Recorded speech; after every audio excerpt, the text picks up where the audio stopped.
Love that. I'm an herbalist. I'm not an herbalist, but I feel like a herbalist. Woo.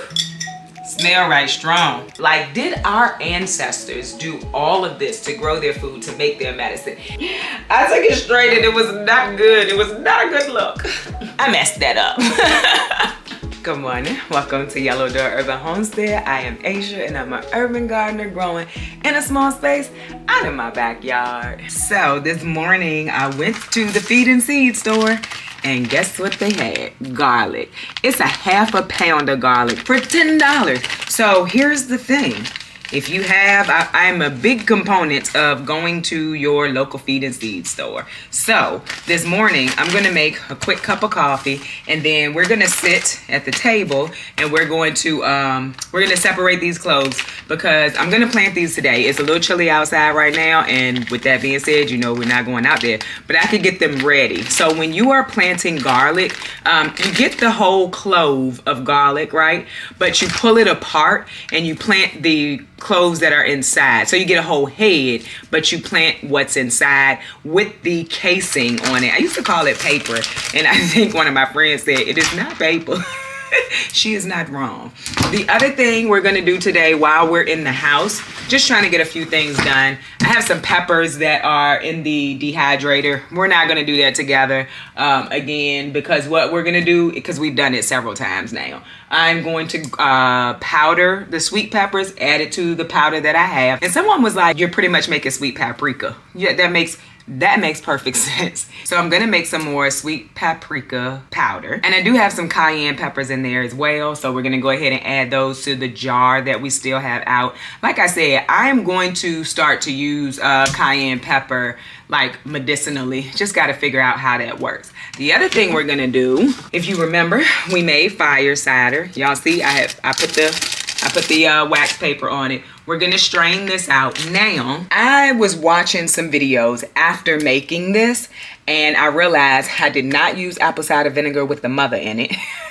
I have apple cider vinegar with the mother. Don't know why I didn't think about it, but I think I could still use this. It's still good. I did end up putting a weight on the top of mine because some of the stuff was kind of hanging out, but I did end up putting a weight on top of it to make sure that, you know, everything was under the vinegar. So we're still gonna use this, but I'm probably gonna make another jar with the mother in it so that I can make sure that, you know, I'm getting the most out of this.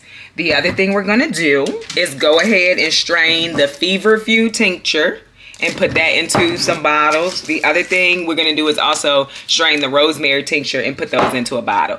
I strained the calendula oil already because my sister was having some dryness on her face and I knew that that was good for it after reading books. So I already strained that. And then one thing I didn't do over here with you all is I made some comfrey oil too for my daughter's finger. And I did try to use it for her, but literally everything I said like, if it is burning, if it is tingling, let me know. She literally said she felt everything. So we end up wiping it off. So I will use this myself the next time I have something that needs to be healed. I used olive oil and then I did like a double boil for this. And then I remember I had a label maker. Now it's not a fancy label maker, but it's a label maker nonetheless. So this is some comfrey oil that I made and I have it in the back of a cabinet. So it's dark. I did not put it downstairs because I still haven't gotten the blackout curtains, which probably going to do that today to black out the pantry area so that it doesn't have like a lot of light coming into it. And then we went ahead and strained the calendula oil already. And I gave her some of this last night with a little label that said apply 2 to 3 times a day because that's what I saw in 2 books. And I was like, ooh, we're going with that. So yeah, we've already done this. We're gonna do the rest. Then we're gonna sit down, talk a little bit. Maybe I'm probably gonna answer some questions and stuff. I'm trying to get better at answering questions and comments in general. So I think I'm doing better with that. So we're gonna separate the garlic so we can get ready to go outside once it warms up a little bit. It's also fertilizing day, so we will fertilize outside as well. Pretty sure I'm gonna plant the garlic into the holes of the bricks. I think I'm gonna go and get a little bit of raised bed soil just to fill the holes like back in, just to make sure that we have You're supposed to plant garlic about 2 inches deep. Make sure we have the 2 inches that's needed to plant this garlic. So I'm probably gonna run and do that. Probably not gonna take y'all with me because it's just a trip over to Lowe's. But right now we're gonna make some coffee. A company, not sponsored or anything like that. They just wanted me to try their coffee. And I've actually been liking it. It's called Work Life, I think. Yes, it's called Work Life Coffee. You probably can't really see it because I can't really see it. But they sent me the night shift blend. It's a darker roast. It's not all the way dark, but it's actually been really good. Like, it actually is giving me the taste like I went to a coffee shop. And I believe they are based, they're based in Texas and they're veteran owned. So I'll put a link. There isn't a discount code or anything because like I said, they just said, you know, I guess they saw that I drink coffee and they sent it. And I thought that it was really nice. And I've been using it. And it's not overly strong. I don't really know how to explain it. But it's good coffee if you like coffee. It's a single origin, clean roasted. These are from Honduras. The ones that these coffee beans are from Honduras. So we about to make a cup of coffee and then we're gonna sit down, like I said, get this garlic ready. I'm still excited, y'all. I'm still excited, like from my last video when I was overly excited about everything that had grown. I am still super excited. So I'm gonna put these back, but I'm super excited. I gave some of this to my sister too, the comfrey oil. She hasn't had a reason to use it. She is the person who's like, oh, I'll use whatever you give me. But she used this morning. She was so hyped when she called me. She was like, it immediately soothed. She had dry skin over her lip or something. She was like, it immediately soothed it. So I was happy. She was like, I gave her just a little bottle. And she said, I have it at work with me at 12:30. I'm putting it on. I was like, I love that. I'm an herbalist. I'm not an herbalist, but I feel like a herbalist.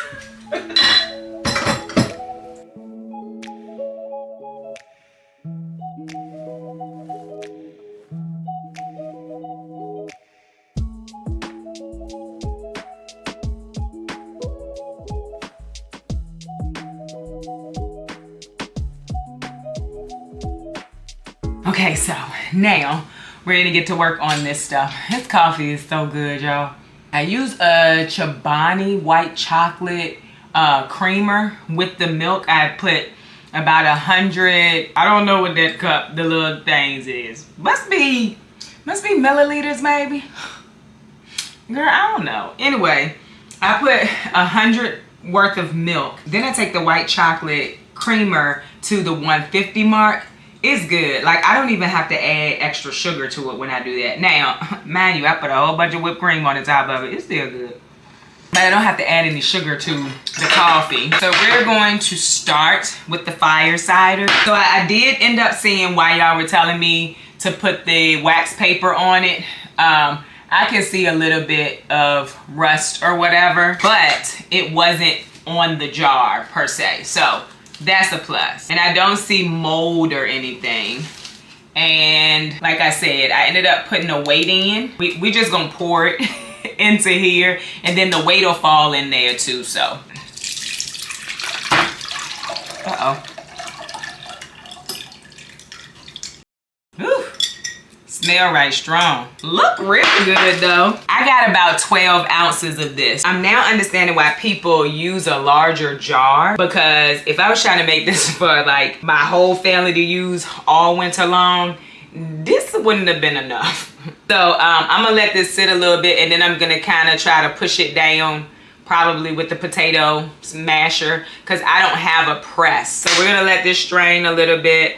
I'm gonna push it down some. And then I'm gonna actually try this for the first time with you all. Apparently, as I understand it, you just take a shot of it every day. Then someone also sent me to the Homestead's video. It was from a few years ago, and I love the Homestead, where she, I don't know if she freeze dried or dehydrated these items, and I think she made a capsule out of it. I don't have capsules or anything, but I may go ahead and dehydrate this stuff anyway, and then powder it down, because I do plan to buy the capsule thing. So we're gonna let this strain for a minute, I think I have a smaller strainer, and then we're gonna move onto the tinctures. Okay, in my last video where I made that fire cider, in my mind, my thought was like, everybody knows what fire cider is. I don't know why I would think that. I believe fire cider is an infusion. I've heard people say it's a fermentation too, but you'll want to check that information yourself. But the point of making it is it's supposed to be something that boosts your immune system throughout the cooler seasons. And I think people can, probably do use it throughout all year long just to boost their immune system.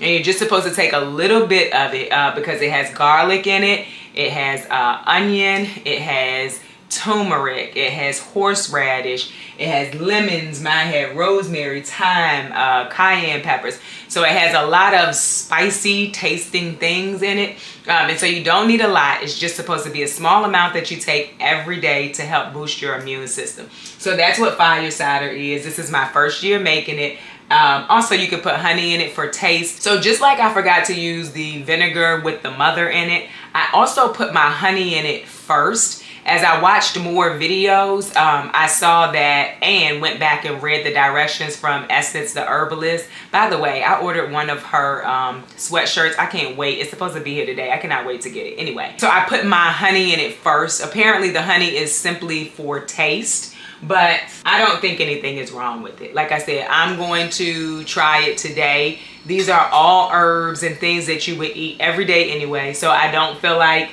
there's anything wrong with this. I don't feel much anxiety about using it like I will about the tinctures. So like the tinctures, I'm going to be reading everything to make sure I'm only taking what they tell me to take, because making it into a tincture makes it like a stronger, potent version of the herb. It's not like just eating the herb in a culinary way. So we're gonna go ahead, and I have so many measuring cups. Like these I had brought myself, they broke and I just kept using them.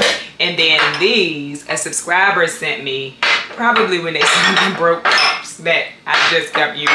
We have another strainer, and we're gonna go ahead and strain off the feverfew first. I will link to the video where I made all of this because I explained it a little more in depth. I did end up putting wax paper on these as well. Because the alcohol kind of did the same thing as the vinegar, and you all told me that, and I very much appreciate it. But I'm not seeing anything when I wipe it. I think anything that was happening on this. So I think we're good. So we're gonna strain this.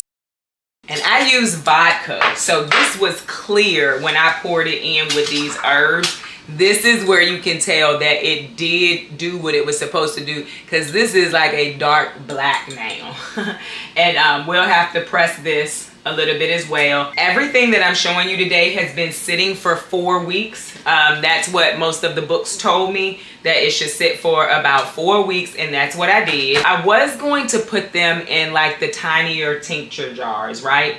But I made a post about needing to go get glass bowls in order to make my comfrey oil.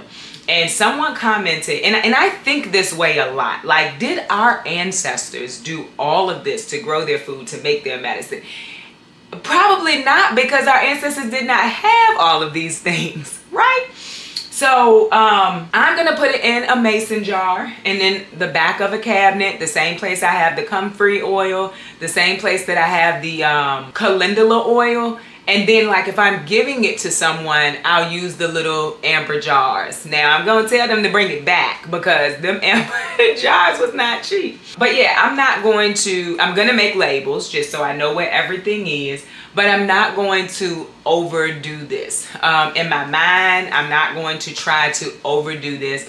I'm happy I have it. Like I said, I wanna do a sage one. We may do that one together today, but I mean, it's very simple. Is picking the herb, rinsing the herb, drying the herb, not completely drying it, just making sure you don't have a lot of water content, and pouring alcohol over it is really what it is. So let us find, I don't know if that's my best option. I need to find a way to press this so that I get all of the tincture out, and so that I get all of the fire cider liquid out.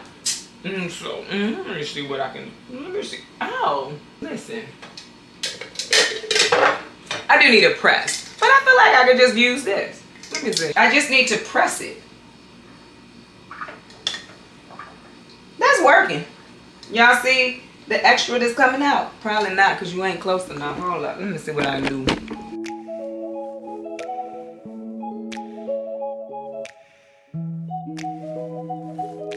So it worked. It worked doing it just like this. I am gonna look into getting a press. You know, I feel like a lemon thing would work. Put enough in there. So that worked. Now we're gonna get a jar for this. Now I don't think that's gonna work for that apple cider vinegar, but it's working for the tinctures. Very nice. I'm gonna get a smaller jar to put this in. I feel like I need to put the wax paper back over it because still gonna be alcohol in a jar. I'll think about it. So here we go. I do have a funnel. Did not go and get it. Yeah, it's pretty much perfect for this size jar. And we have a feverfew tincture, y'all. Very excited. Very excited.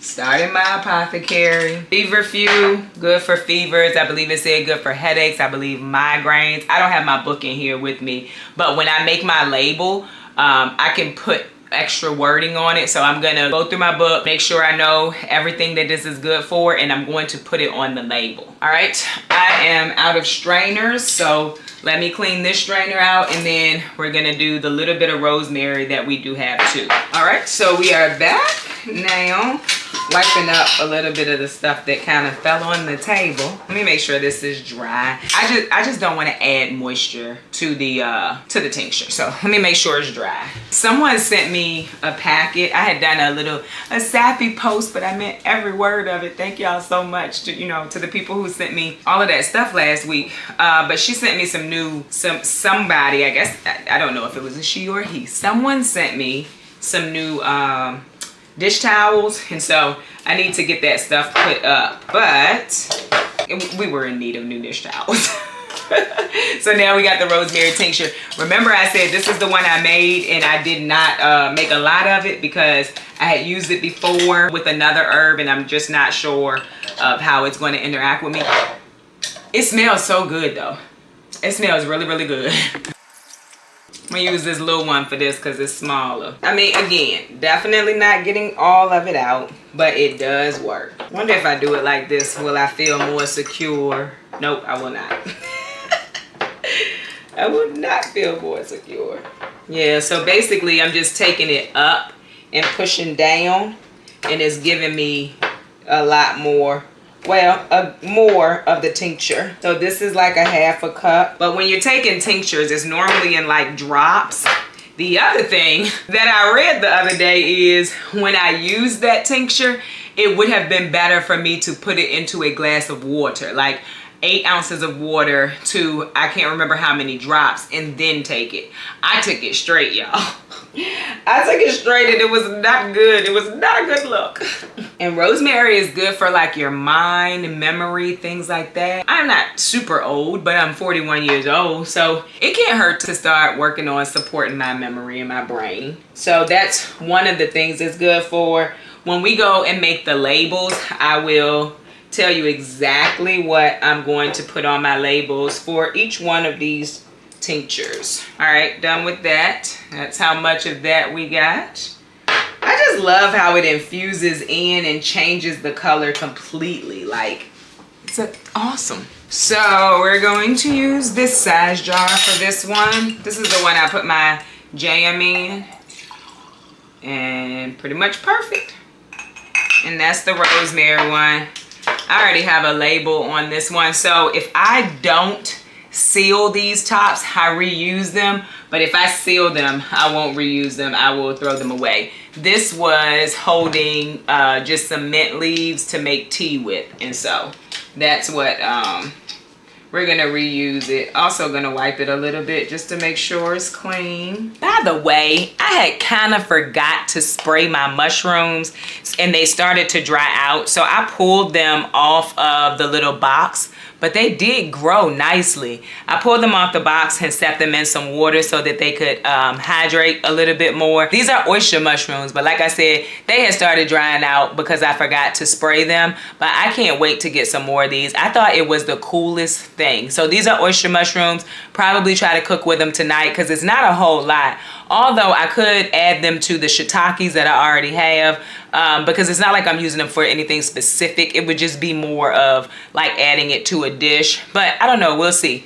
But yeah, if they do start to dry out, just put them into a little bit of water and they'll come back. But yeah, I messed that up. So I do think what I'm gonna do is just put all of this into a cheesecloth instead of trying to mush it with a potato peeler. I mean, a potato masher, because I'm honestly not sure that that's gonna work. I'm gonna put it all into a cheesecloth and then just squeeze out as much as I can. My cheesecloth, yeah. I'm gonna squeeze it out. And like I said, I'm probably gonna put all of this on a dehydrating sheet and just dehydrate it and use it. I do not know how well this is gonna work. Oh yeah, you got some coming out, you see it? Good idea. And I did wash my hands when I put all that stuff in the sink, so we should be good there. I find that cheesecloths are good for a lot when you are doing this type of stuff, especially when you need to strain. Yep, look at that. I'm getting a lot out of it. Using a lot of hand strength too. Using a lot of hand strength. Probably wouldn't need this much hand strength if I didn't put it all in here at once. Also, my eyes itching, but I'm keeping my actual hands away from it. Somebody mentioned that in the last video when I was doing something with cayenne pepper. They was like, don't scratch your eye. And you're not wrong. Oh Lord, it's going down my arm now. That's all I'm gonna do. But, so we got about 2 cups. That's cool. Got about 2 cups of it. And this is where I'm gonna save this. Maybe a cup and 3/4. That's what we got. And that's our fire cider. Let's try to clean up a little bit. Can't work and mesh, y'all. Right. So now we have fire cider. I'm gonna use this. I don't know with my, I don't know how my kids are gonna react to it, but I'm gonna use it. Right now, there we go, fire cider, love it. So y'all, I went to, we're gonna do the labels together. I'll show you how I'm planning to do the labels. I found the cutest little basket, hold on, at the Goodwill, $2.99. I thought it was the cutest little basket, right? I am gonna put some paper towel in here because I don't know what this basket was used for in its former life. For me, it is going to be for my homestead gardening adventures. I'm gonna put some paper towels into the bottom of this, and then we're gonna start separating this garlic. So I don't think I've shown you all my little setup. This is my little setup for work right now. This is the little printer I was telling you, the label printer, but then that's just my regular printer, my laptop, my 2 screens, and then my chair. So yeah, I didn't think I showed y'all that. So I'm gonna make these labels. Oh, but I need to grab my herbal books. It's 2 that I'm using for these 2 tinctures. One is this one, the Herbal Remedies Handbook, and the other is the Encyclopedia of Herbal Medicine. So we're gonna go through here and figure out what we're gonna put on the labels. Like I said, I know some of the things, but I'd like to put all the things that I am planning to use it for. My battery's going low, so let me switch that up. Then we're gonna make some labels. And I know a few of you asked me for the link to this chair. Never got around to putting that out, but look down in the description. The link to this chair should be down here. It's super cute. Should be down there. It's super cute. So let us make some labels. This thing is called a Dymo 450. I'll put that down there too. Now, I don't know if it's still available. Somebody gave me that a while ago, and I just kind of forgot that it was down in the bottom of my closet. Where's my, oh, I forgot my coffee. Let me go get my coffee, y'all. Thank you for hanging out with me this morning. I gotta go find some coasters. Oh, because I redid my bedroom too. So if you're interested in that, tomorrow that should be out over on the that should be out over on my vlog channel. People were like, I didn't know you had another channel. You should mention that more often. So there you go. I have another channel. It's called Essentially Asia. And this is the label I'll put on it. And there you have it, my rosemary label. So happy about that. We're gonna go put this on the bottle, and then we're gonna go see how warm it is outside. I'm gonna go run and get some soil, and then we will be back. Oh, I need to do the fire cider one too. And we got that too. No, you do not need to do this. I just want to. I am just now learning. And so I want to make sure that when I pull this stuff out of the cabinet, I know exactly what it is. Look at that. We're gonna try it now. Right now, I gotta get myself together to try it, because they say it is a hot little thing to drink, y'all. They say it's a spicy little thing to drink. So I've just decided I'm gonna put them down at the bottom. It's easier with the labels that I have. So that's fire cider. So rosemary, and this is paper. So when I am done with this jar. Yeah, that did not go on super pretty, but it's fine. When I'm done with this jar, it'll come off. Also, gonna write the dates. All of this was started on the 4th of October. Not really writing well on this. Here we go. October the 4th of 2024. I should have did it when I made the labels, but it's okay. I am not perfect. And there you have it. We have made up some stuff to start our apothecary. That's majorly exciting for me. That is majorly exciting for me. If you are not new here, you know I have been talking about starting an apothecary forever. And this time I wanted to do it right. I wanted to do my research. I wanted to label things. I wanted to do everything the way that the books are saying to do it, as I start out, the way that I'm seeing other herbalists do it. And I want to start, like my sister telling me that calendula oil was very helpful to her, made me so happy, right? It made me so happy because I'm helping her to naturally take care of a problem that she's having. And I absolutely love it. Now, I didn't eat yet. So I don't want to take that fire cider yet. But before we end this video, I'm going to take the fire cider and let y'all know what it seems like what it feel like. Okay, so I'm about to run to Lowe's